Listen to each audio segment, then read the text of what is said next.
The plan was to smuggle cannabis into Jersey, £1 million worth, but Warren boasted that it was just a little starter. This was the plot. Warren's contacts in Amsterdam were to supply the drugs. The gang would drive them through Belgium and France to the Normandy coast, then a speedboat would bring them to Jersey. Warren, who's from Liverpool, was the mastermind, the man with the clout and influence, said the prosecution. Well, he's a prolific criminal, and this was just the start of what we thought was going to be another build-up to more significant trafficking in the past. £1 million worth is a lot of money, which you can then invest in other forms of drugs, buying drugs and supplying drugs. 16 years ago in Newcastle, he was acquitted in the lead ingot case. Massive amounts of cocaine were hidden in metal blocks. 4 years later, he was convicted of a similar plot in Holland, this time the drugs hidden in concrete blocks. In a fight at a Dutch jail, Warren killed a fellow prisoner. The Sunday Times rich list acknowledged Warren's fortune, though it attributed it to property deals. What he's been is a purveyor in misery for countless people, not just those that are addicted to drugs, obviously, but to those that have been victims of addicts when they're trying to find the price of the next fix. He wasn't concerned with that. He was just concerned with the money that he made dealing in this merchandise. Warren faces up to 14 years in prison. The islanders will be glad to see the back of him and the daily disruption to their lives.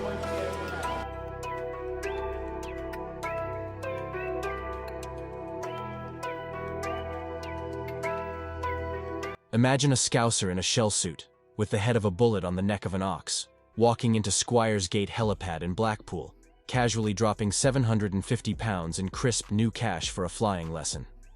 As the helicopter lifted off, leaving behind the haze of the Mersey and the Blackpool Tower, it flew over the cold, grey Irish Sea toward Barrow-in-Furness, the heart of British submarine building. Glancing down at Holker Street, home of Barrow AFC, he simply said, "I own that." His name? Curtis Warren, known as the Cocky Watchman, a man with enough swagger to match his staggering wealth, 100 million quid at least. Once dubbed the Cali cartel's Northern European connection, Warren was Britain's most wanted, but Her Majesty's Customs and Excise had their own name for him, Target 1. Today, Curtis Warren sits behind bars in the UK, serving extra time for failing to pay a £198 million confiscation order. His empire, built on cocaine and heroin flowing into Europe, made him one of Britain's most notorious drug lords. This is the story of how he rose to power, and why he's still paying the price. Curtis Francis Warren was born at home on May 31, 1963. His father was a mixed-race sailor with the Norwegian Merchant Navy, and his grandfather was listed as a coffee manufacturer in the Americas. His mother, Sylvia Chantre, came from a working-class background. She was the daughter of a shipyard boiler attendant, and her mother, Baptista, originally from Bird Island, South Africa, carried a Spanish name.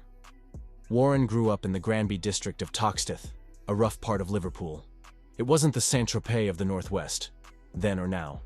The area still bears the scars of poverty and neglect, and its bomb-damaged appearance serves as a reminder of the destruction from decades past.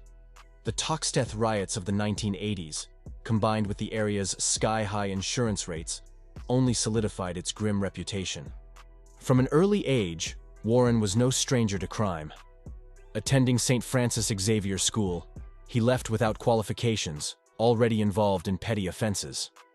By 12, he had been caught stealing a car, and at 15, he was sent to a detention center for burglary. He quickly became entrenched in Toxteth's gang culture, committing small-scale thefts, shoplifting, and burglaries during his school years. Warren's early criminal activities set the stage for his rise in the underworld. His teenage years were spent learning the ropes of organized crime in Liverpool, gradually transitioning from petty crime to more serious offenses like armed robbery and drug trafficking. Curtis Warren, or Cocky as he was known, started his criminal career working as a bouncer, but he didn't stop there. He quickly moved up, organizing the bouncers in Liverpool, knowing that in controlling the doors of the city's nightclubs, he also controlled the flow of drugs. Even in his teenage years, Warren had moved into selling heroin and began building key relationships in the criminal underworld. One of his early associates was Micah Hearn, who later gained fame as Warrior on the TV show Gladiators.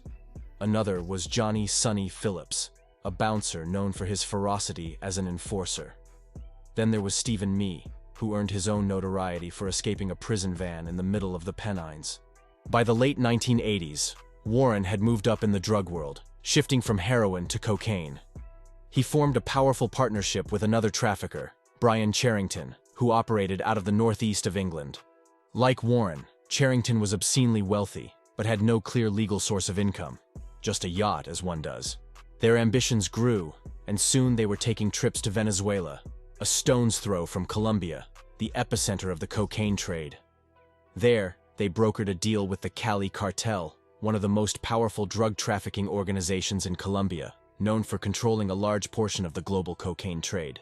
The cartel operated with a business-like approach, avoiding the high-profile violence of their rivals in Medellin.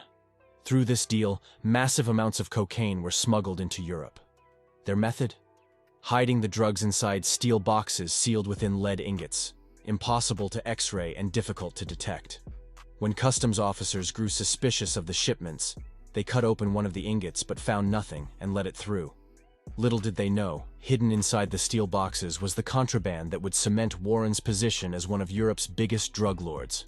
By the time Dutch authorities figured out the truth, it was already too late, and 1.5 tons of cocaine, with a street value of £250 million, had been imported into Britain undetected. In January 1992, Customs thought they had hit the jackpot when they stopped a second shipment using the same method and arrested Curtis Warren and Brian Charrington. It seemed like an open and shut case. They had them dead to rights. But things were not as simple as they appeared.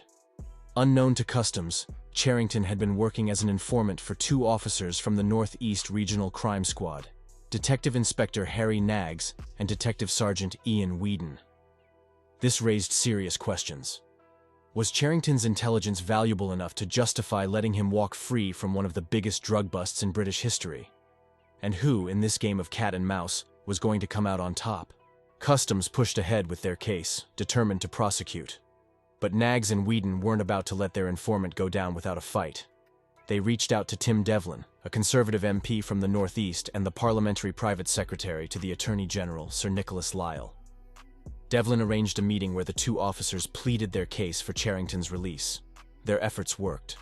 With backing from their chief constable, Keith Hellawell, who would later become the government's drugs czar, the case against Charrington was torpedoed. When Charrington walked free, the case against Warren at Newcastle Crown Court in 1992 crumbled as well. Legend has it that after his acquittal, Warren turned to the devastated customs officers, who were left gnashing their teeth at their failed prosecution, and said, "I'm off to spend my £87 million from the first shipment, and you can't touch me." His lawyer has since denied this infamous boast, but as with all legends, sometimes the myth is more powerful than the truth. Just a few months after the case collapsed, DI Harry Knaggs found himself under the scrutiny of customs officers at Dover. As he drove a sleek £70,000 BMW into the country, it wasn't the luxury of the car that raised eyebrows. It was the name on the registration. The BMW was registered to none other than Brian Charrington, the very informant Knaggs had fought so hard to protect. As Curtis Warren's wealth and power grew, it began to unsettle the established gangs in Liverpool. Resentful of his dominance, a group of gangsters decided to teach him a lesson. Warren was kidnapped, blindfolded, and taken to a secret location where he was held for a day and brutally beaten.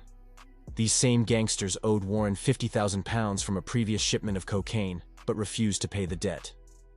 Upon his release, Warren sought out local enforcer Johnny Phillips, a notorious hard man with a violent reputation. Phillips was also an enemy of David Ungi, a prominent leader of a rival gang believed to be encroaching on Warren's territory. The strongest theory behind their deadly rivalry stems from a fistfight in March of that year. David Ungi, a former Golden Gloves boxing champion, fought Johnny Phillips in a street fight in front of armed factions from both sides. Ungi won the fight, which was thought to end a dispute over a bar in Aigburth called Cheers. However, Phillips, who would later be found dead from a heart attack, was reportedly not satisfied that the matter was resolved and allegedly ordered a hit on his rival. On May 1, 1995, just 6 weeks after the fight, David Ungi was making what would become his final journey. As he sat behind the wheel of his VW Passat, There was no indication of the violent end awaiting him. While traveling along North Hill Street, a black Volkswagen Golf GTI suddenly cut in front of his vehicle. Ambushed by a gunman, a volley of bullets from an automatic weapon rang out. Ungi, a father of 3, was struck twice as he tried to flee, with a fatal bullet severing a major artery, leading to a swift death. According to underworld reports, there is no doubt that this was an organized hit. Someone, somewhere had decided that David Ungi was going to be killed, and that was the time they were going to do it. In the aftermath of Ungi's murder, the conflict in Liverpool's criminal underworld intensified. Though Johnny Phillips was charged with attempted murder in an unrelated incident on Morton Street, the case was dropped, and he was never charged in connection to Ungi's death. Following Ungi's murder, the streets of Liverpool descended into chaos, with a brutal rise in gang violence. The murder shook the city's underworld to its core. By May 1995, the city saw 11 shootings in a single month, with no one ever brought to justice. The streets were ruled by ruthless gangs, and violence became the order of the day. One victim, Stephen Cole, a bouncer, was hacked to death by a gang wielding machetes while he sat in the Farmer's Arms pub in Fazakerley with his wife. His autopsy, which usually takes an hour and a half, dragged on for 7 hours due to the severity of the attack. Sensing the heat rising in Liverpool, Curtis Warren made a calculated move. He relocated to Holland, but not to Amsterdam, where eyes were always watching. Instead, he settled in the quiet village of Sassenheim, setting up shop in a modest yet upscale villa called Baccara.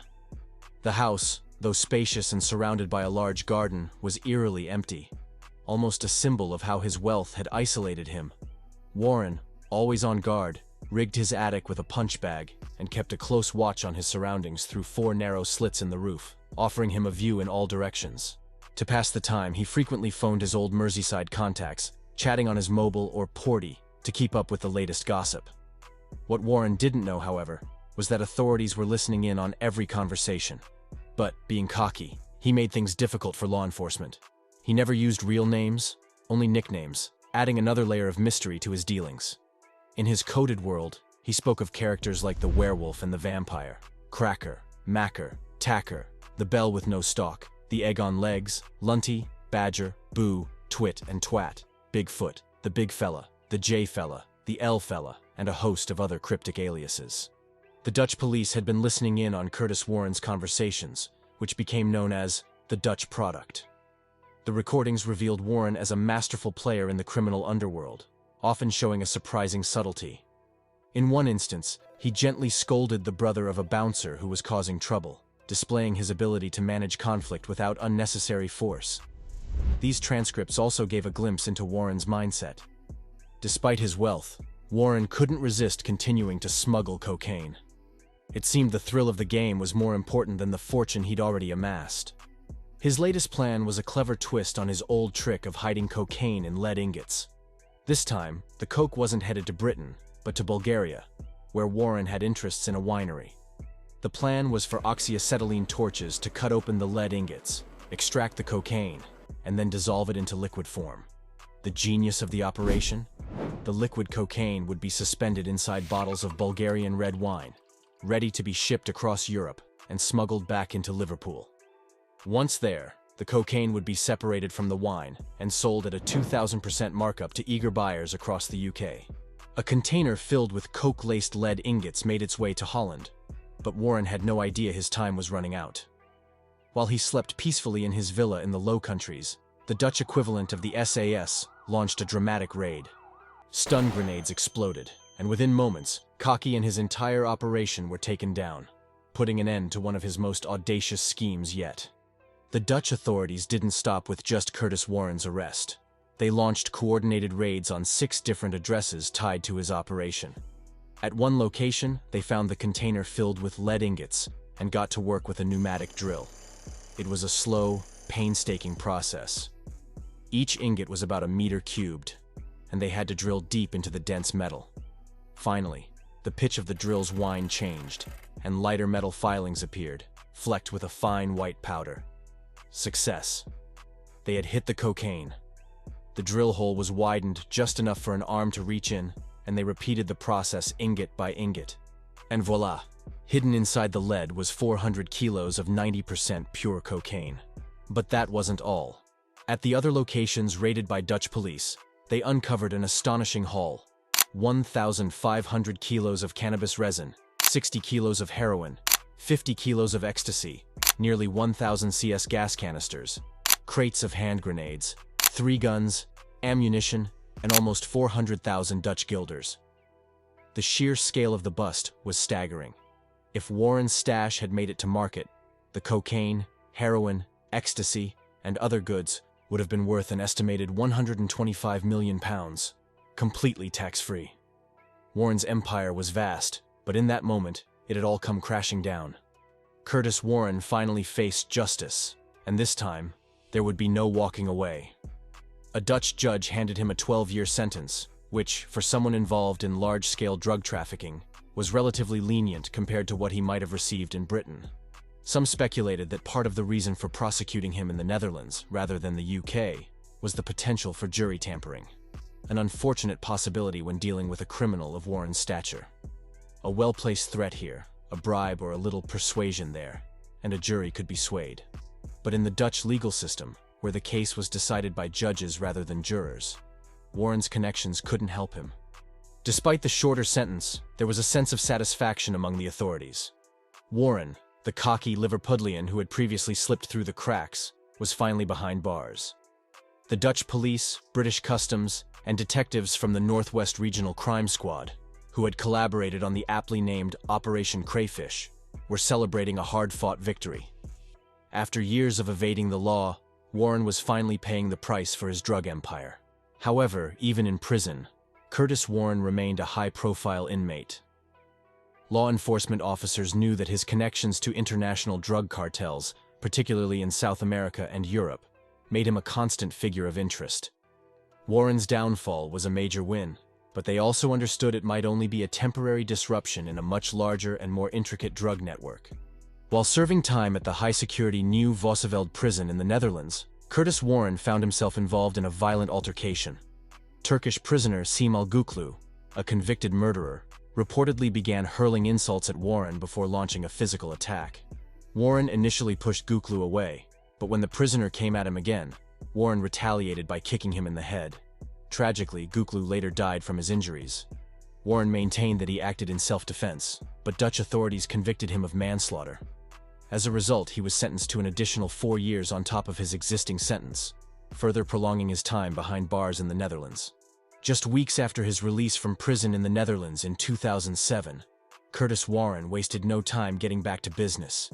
He flew to Jersey and quickly became embroiled in a plot to smuggle £1 million worth of cannabis into the island. Authorities, who had been monitoring his movements closely, intercepted the plan and arrested Warren along with several of his associates. After a 3-week trial, the jury found Warren and his co-conspirators guilty. Following the verdict, he was immediately flown off the island and sent to HMP Belmarsh, one of the UK's most secure prisons, known for housing high-profile criminals. Despite the gravity of the situation, Warren chose not to return to Jersey for his sentencing. Instead, he opted to watch the proceedings via video link. True to his reputation, Warren remained unfazed throughout the hearing. As the judge handed down a 13-year prison sentence, Warren simply closed the book he had been reading for much of the trial, stood up, and walked out, escorted by prison guards. His stoic demeanor was a stark reminder of the cool, calculated nature that had defined his career as one of Britain's most notorious drug traffickers. This conviction not only marked another chapter in Warren's criminal history, but also set the stage for the £198 million confiscation order that would later extend his time behind bars. Law enforcement agencies have long been on the hunt for Curtis Warren's hidden fortune. So far, they've identified around £20 million linked to his assets, though actually getting their hands on it has proven more difficult. Authorities suspect his true wealth is far greater. One customs officer involved in the investigation believes Warren may have as much as £150 million tucked away, while a former associate has hinted that his fortune could be closer to £185 million. Through his solicitor, Warren maintains that these claims are part of a smear campaign by customs, insisting that he owns little more than 2 modest properties in Liverpool, and that the stories of his supposed multi-millionaire status have been grossly exaggerated. But few believe him.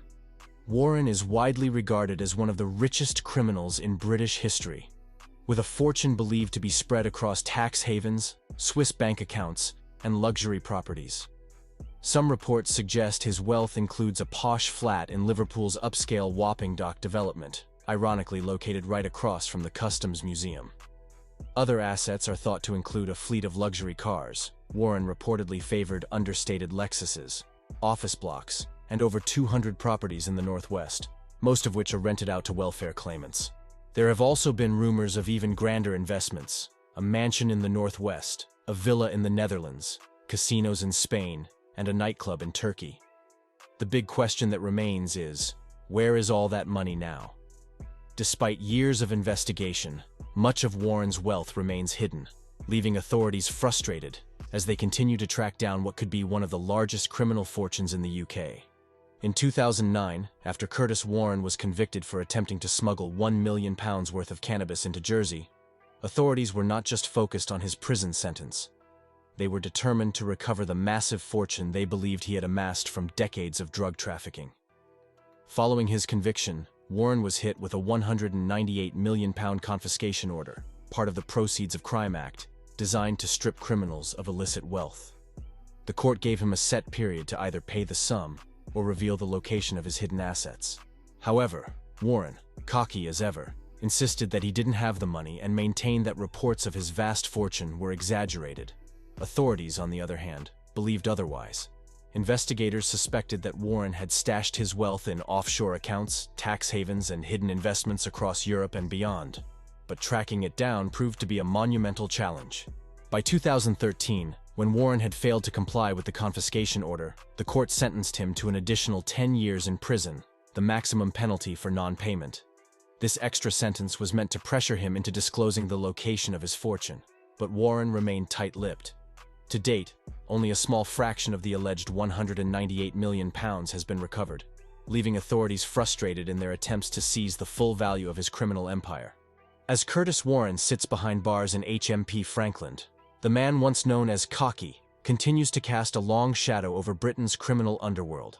His refusal to cooperate with authorities, even as they hunt for the fortune he is believed to have hidden, only adds to the legend of the man who built one of the most extensive drug empires Europe has ever seen. Despite over a decade of investigations, raids, and confiscation orders, the full extent of Warren's wealth remains elusive, a treasure buried beneath layers of secrecy, offshore accounts, and dead ends. With a total sentence of 23 years, Warren's future seems confined to the walls of one of the UK's most secure prisons. But even as he serves his time, the question that continues to haunt law enforcement is simple: where is all the money? The mystery of Curtis Warren's hidden millions may never be fully solved, and while his criminal reign may have ended, his legacy as one of Britain's most notorious and wealthiest drug kingpins lives on. And that wraps up our deep dive into the life and crimes of Curtis Warren, one of the most notorious figures in the UK's underworld, who has been hailed as the UK's Escobar. If you found this story as fascinating as I did, make sure to hit that like button and let me know your thoughts in the comments below. Do you think Cocky's rise to power was inevitable? Or could things have turned out differently for him? Did he get too greedy? I'd love to hear your take. Don't forget to subscribe to Dark Sleuth Secrets for more in-depth looks into the lives of infamous figures like Warren. And if you want to stay updated on our latest videos, be sure to click the bell icon so you never miss an upload. Thanks for watching. And until next time, stay curious and keep sleuthing.